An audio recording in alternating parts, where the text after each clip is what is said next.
Hello student, welcome to our channel Learning Zoology with AC. I am Dr. Aruna Chakravarti, Associate Professor of Zoology, Government Dungar College, Bikaner. Students, आज हम BSc part second के paper second physiology के अंतर्गत nervous system के बारे में बात करेंगे.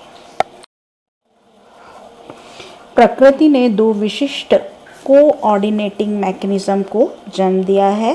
इनमें से एक जो कि हार्मोन्स को रिलीज करके तथा सर्कुलेटरी सिस्टम पर निर्भर करती है, जो सेल्स की एक्टिविटी को रेगुलेट करने में सक्षम होती है, और दूसरी क्रियाविधि जो कि न्यूरॉन्स या जिसे हम तंत्रिक कोशिकाएं कहते हैं, इन पर एक विशिष्टीकृत तंत्र पर निर्भर करती है, जो शरीर के विभिन्न भागों से संवेदनाओं को प्राप्त करके संबंधित अंगों तक निर्देश पहुंचाती है. तो ये जो द्वितीय विधि है जो कि सुपीरियर और सिलेक्टिव होती है. नेक्स्ट हम बात करेंगे स्ट्रक्चर. नर्वस सिस्टम की न्यूरॉन्स जो होती हैं, तंत्रिक कोशिकाएं, दो प्रकार की होती हैं. एक होता है सेंसरी या जिसे हम कहते हैं संवेदी, और दूसरी जो होती है जिसे हम कहते हैं प्रेरक या मोटर. संवेदी जो तंत्रिक कोशिकाएं या संवेदी न्यूरॉन्स का कार्य क्या होता है? शरीर की परिधि पर उत्पन्न आवेगों को ग्रहण करके मस्तिष्क के उच्चतर केंद्रों तक पहुंचाने का कार्य करती है, जबकि प्रेरक तंत्रिक कोशिकाएं मोटर जो होती हैं, न्यूरॉन्स जो होती हैं, जो कि मस्तिष्क के उच्चतर केंद्रों तथा स्पाइनल कॉर्ड से इम्पल्स को वर्किंग सेल तक पहुंचाने का कार्य करती हैं. नेक्स्ट हम बात करेंगे न्यूरॉन्स.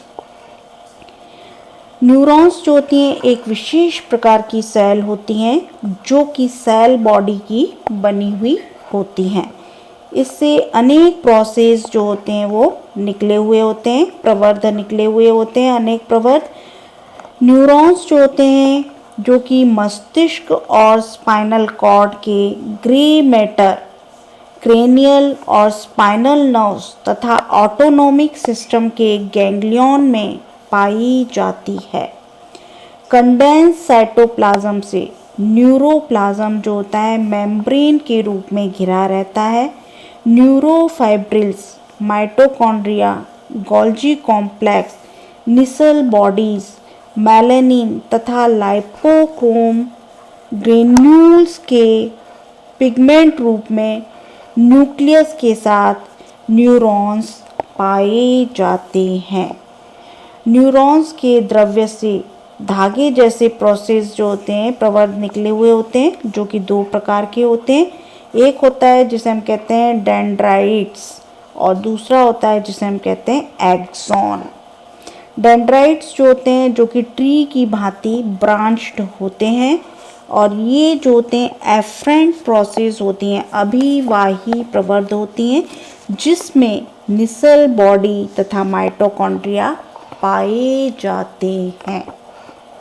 एक्सॉन जो होते हैं जो कि इफरेंट प्रोसेसेस होती हैं, अपवाही प्रवर्ध होते हैं, जिनमें शाखा नहीं पाई जाती है. एक्सॉन्स जो होते हैं वो टर्मिनल्स में माइटोकॉन्ड्रिया विशेष रूप से अधिक होते हैं. एक, दो या अधिक प्रोसेस वाली सेल्स जो होती हैं जिन्हें हम यूनिपोलर, बाइपोलर या मल्टीपोलर सेल्स कहलाती हैं. नर्व फाइबर्स जो होते हैं दो प्रकार के होते हैं. पहला होता है माइलिनेटेड या जिसे हम कहते हैं माइलिन आच्छादित. दूसरे जो होते हैं अनमाइलिनेटेड, माइलिनहीन. तो माइलिन आच्छादित तंत्रिका तंतु में एक केंद्रकीय कोर पाया जाता है जो कि ट्यूबुलर माइलिन शीट द्वारा सराउंडेड रहता है. सतही झिल्ली जो होती है एक्सोलीमा, तथा साइटोप्लाज्म जो होता है जिसे हम कहते हैं एक्सोप्लाज्म कहलाता है. इसमें रेगुलर जो होते हैं इंटरवल्स पर जो होती है नोड्स ऑफ रेनवियर बनते हैं. तंत्रिका तंतु जो होते हैं क्रेनियल और स्पाइनल नर्व्स के वाइट मैटर में पाए जाते हैं। क्रेनियोस्पाइनल सीरीज के माइलिन शीट जो होती हैं वो तंत्रिका तंतु चपटी, न्यूक्लिएटेड और संधित, जिसे हम कहते हैं श्वान सेल्स की श्रेणी के बने हुए होते हैं। माइलिनहीन जो होती हैं या जिसे हम कहते हैं अनमाइलिनेटेड जो होते हैं नर्व फाइबर अत्यंत जो होते हैं स्मॉल होते हैं।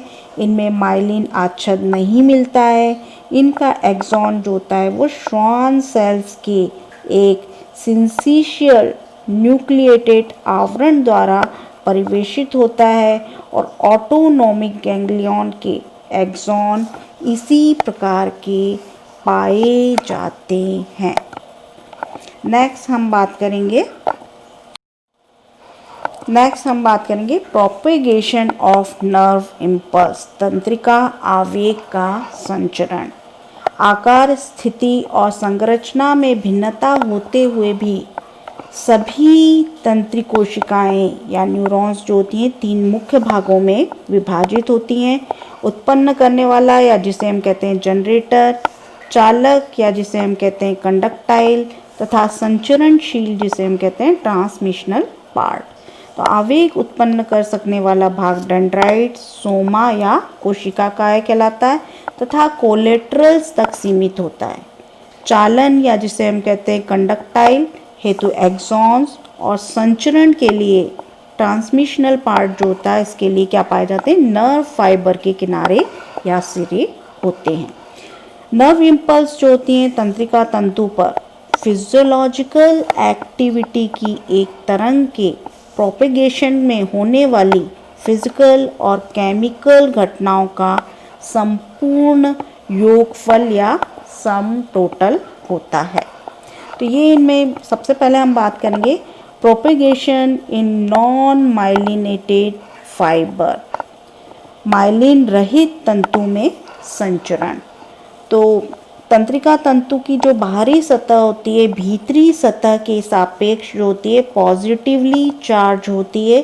बाहरी सतह पर सोडियम आयन बाहुल्य पाया जाता है जबकि भीतरी सतह पर पोटेशियम आयन पाए जाते हैं। क्लोराइड आयंस तथा अन्य ऋण आयन की उपस्थिति के कारण यह सतह जो होती है वो कैसी होती है निगेटिव चार्ज या ऋण आवेशित होती है। रेस्टिंग पोटेंशियल क्या होता है एक्सोप्लाज्म तथा बाह्य माध्यम के मध्य आयंस का डिफरेंशियल डिस्ट्रीब्यूशन पाया जाता है जो कि एक्स्ट्रा सेल्यूलर फ्लूइड में कोशिका बाह्य तरल में सोडियम आयन और क्लोराइड आयंस का उच्च कॉन्सेंट्रेशन हायर कॉन्सेंट्रेशन या उच्च सांद्रण तथा अंतः कोशिकीय द्रव्य में पोटेशियम आयन का उच्च सांद्रण पाया जाता है। तो तंत्रिका तंतु जो है झिल्ली की बाहरी और भीतरी सतहों के मध्य विद्युत विभव में पाए जाने वाले यह अंतरकला विभव या जिसे हम कहते हैं मेम्ब्रेन पोटेंशियल अथवा रेस्टिंग पोटेंशियल विश्रांति विभव कहलाता है। इस अवस्था में क्या होता है झिल्ली को पोलराइज कहा जाता है और यह विभव जो होता है भौतिक रासायनिक इक्विलिब्रियम फिजिको केमिकल इक्विलिब्रियम या भौतिक रासायनिक साम्यावस्था पर निर्भर करता है जिसे हम कहते हैं डोनन साम्यावस्था या डोनन इक्विलिब्रियम। नेक्स्ट हम बात करेंगे डीपोलराइजेशन। तो जो मैकेनिकल, इलेक्ट्रिकल तथा केमिकल स्टिमुलस तंतु झिल्ली की पारगम्यता को परिवर्तित कर देता है जिससे सोडियम आयन शीघ्रता से भीतर प्रवेश करने लगते हैं। इसके फलस्वरूप सेल के भीतर बाहर की तुलना में धनात्मक आवेश पॉजिटिव चार्ज उत्पन्न हो जाता है और यह जो होता है रिवर्सल डीपोलराइजेशन कहलाता है। नेक्स्ट हम बात करेंगे रीपोलराइजेशन या पुनर्ध्रुवण। तो धन आविष्ट पोटेशियम आयन्स जो होते हैं सोडियम आयन के अंतर प्रवाह की अपेक्षा शीघ्रता से बाहर जाने लगते हैं तथा धनात्मक आवेश पुनर्ध्रुवण के प्रोसेस को आरंभ कर देते हैं और कोशिका की भीतरी सतह इस प्रकार पुनः नेगेटिव हो जाती है, ऋणात्मक हो जाती है। नेक्स्ट हम बात करेंगे मेटाबॉलिक पंप, उपापचयी पंप, जिसमें क्या होता है, सेल से बाहर सोडियम आयंस का एक्टिव ट्रांसपोर्ट तथा इसके भीतर पोटेशियम आयन के कॉन्सेंट्रेशन का पुनः स्थापन या रीइस्टैब्लिशमेंट सेल को विश्रामावस्था में ले आता है। इस क्रियाविधि को सोडियम पोटेशियम विनिमय पंप कहते हैं। क्रिया विभव, सोडियम आयंस के तंतु में प्रवेश करते ही उस बिंदु पर तंतु की बाहरी सतह क्षणिक रूप से नेगेटिवली चार्ज हो जाती है। इसके संलग्न भाग में तंतु अभी भी पॉजिटिव चार्ज रहता है। इन दो क्षेत्रों का विभवांतर क्रिया विभव कहलाता है। इस प्रकार परिवर्तित होते आवेश के कारण क्रिया विभव या तंत्रिका आवेग जो होता है डायफेजिक नेचर का कहलाता है। क्रिया विभव को मापते समय यदि आवेग दूसरे इलेक्ट्रोड तक पहुंचने में असमर्थ हो तो मोनोफेजिक परिणाम नोट किए जाते हैं। पृथक रूप से दोनों इलेक्ट्रोड का ग्राफ कई बार नहीं लिया जा पाता तो परिणाम एक दूसरे को ओवरलैप करते हैं। किसी नर्व फाइबर में क्रिया विभव के आरंभ होने के लिए उस पर एक निश्चित थ्रेशोल्ड वैल्यू के स्टिमुलस का एप्लीकेशन आवश्यक होती है। इसके प्राप्त होते ही एक आवेग अपनी अधिकतम ऊंचाई पर पहुंच जाता है। अतः तंत्रिका आवेग को ऑल और नन फिनोमेनन कहा जाता है। इस समय किसी दूसरे स्टिमुलस का प्रयोग करने पर चाहे वह कितना ही तीव्र क्यों न हो, एक द्वितीय क्रिया विभव उत्पन्न नहीं होता। पूर्ण एक्साइटेबिलिटी के बाद यह इन एक्साइटेबिलिटी की अवधि, जो से हम कहते हैं एब्सोल्यूट रिफ्रैक्टरी पीरियड कहलाता है। तो एक समुचित उत्तेजन के बाद विभव का परिवर्तन समान आकस्मिकता से विश्रामावस्था स्तर पर लौट आता है। इस तीक्ष्ण उत्थान एवं पतन, शार्प राइज एंड फॉल को हम क्या कहते हैं, स्पाइक पोटेंशियल कहते हैं। ध्रुवण का जो रिवर्सल ऑफ पोलैरिटी जो होता है वो ओवरशूट कहलाता है।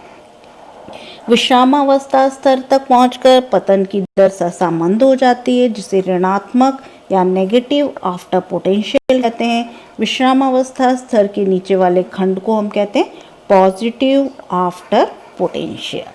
तो नर्व आवेग जो होता है, तंत्रिका आवेग जो होता है, नर्व इम्पल्स जो होता है वो नर्व फाइबर से होकर शनै शनै आगे बढ़ता है।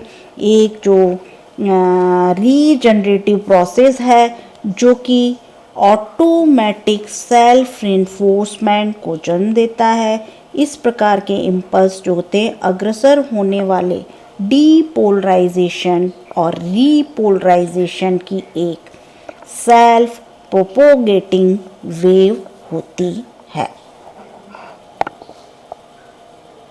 हम बात करेंगे रेट ऑफ कंडक्शन।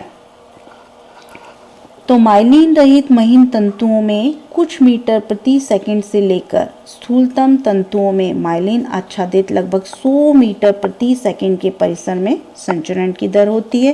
तंत्रिका आवेग की जो हाईएस्ट स्पीड है वो लगभग 200 मील प्रति घंटा के तुल्य होती है। शरीर संतुलन और द्रुत प्रतिवर्त क्रियाएं, फास्ट रिफ्लेक्स मूवमेंट से सेंसरी और मोटर फाइबर्स में रिफ्लेक्स मूवमेंट पाई जाती है। तंतु का व्यास जितना कम होता है, आंतरिक प्रतिरोध जो होता है अधिक और चालन वेग जो होता है वो कम हो जाता है। नेक्स्ट हम बात करेंगे स्ट्रेंथ ड्यूरेशन रिलेशनशिप, या जिसे हम कहते हैं प्रबलता अवधि अंतर संबंध।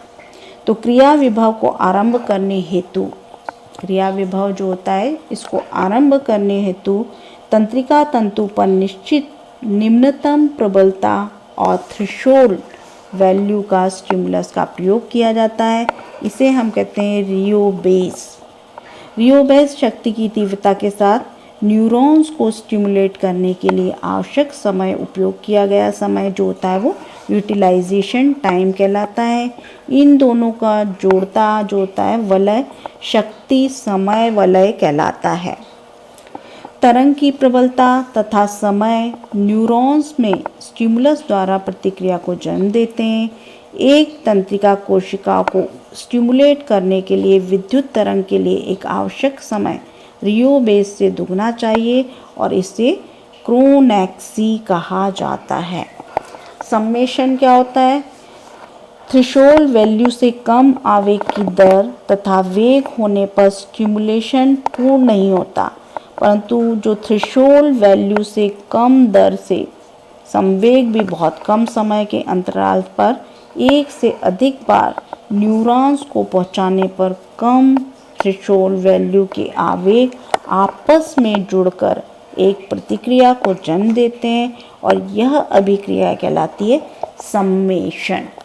क्या कहलाती है? सम्मेशन। माइलिन एक जो है हाई इलेक्ट्रिक रेजिस्टेंस वाला लाइपिड आवरण जो कि प्रभावी विद्युत रोधी या जिसे हम इंसुलेटर की भांति कार्य करता है। यह रोधन या जिसे हम नोट्स ऑफ रेनबियर पर खंडित होता है। आवेग माइलिन पर एक पर्व से दूसरे पर्व पर प्रभावित होते रहते हैं और इस लिपिंग रूपी संचरण को हम कहते हैं साल्टेटरी प्रोपेगेशन। माइलिनेटेड न्यूरॉन में क्या होता है? नॉन माइलिनेटेड न्यूरॉन की अपेक्षा आवेग संचरण लगभग 20 गुना फास्टर होता है और इन तंतुओं का वेग का व्यास के साथ में डायरेक्ट संबंध होता है। ये माना जाता है कि नर्व सेल्स में आवेग का संचरण जो होता है क्रियाशील भाग से स्थानीय जो होते हैं लोकल सर्किट पर निर्भर करता है जो कि रेस्टिंग मेम्ब्रेन का डीपोलराइजेशन करके इसे एक्टिव बनाता है।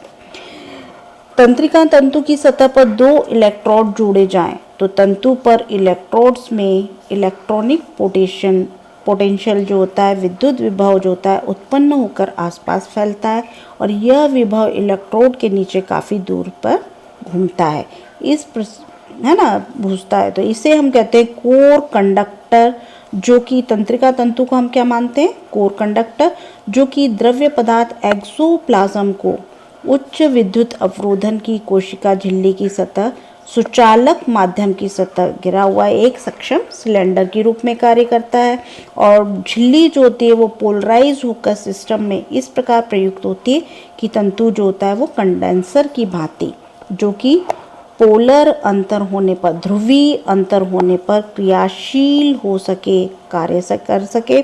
तंतु में भिन्न प्रबलता के कारण हल्की सी तरंग उत्पन्न होती है जिसे अवरोधक द्वारा मेंटेन किया जा सकता है और इस तरंग के उत्पन्न होने में कुछ समय इलेक्ट्रोड्स द्वारा झिल्ली के सक्रिय होने में लग जाता है।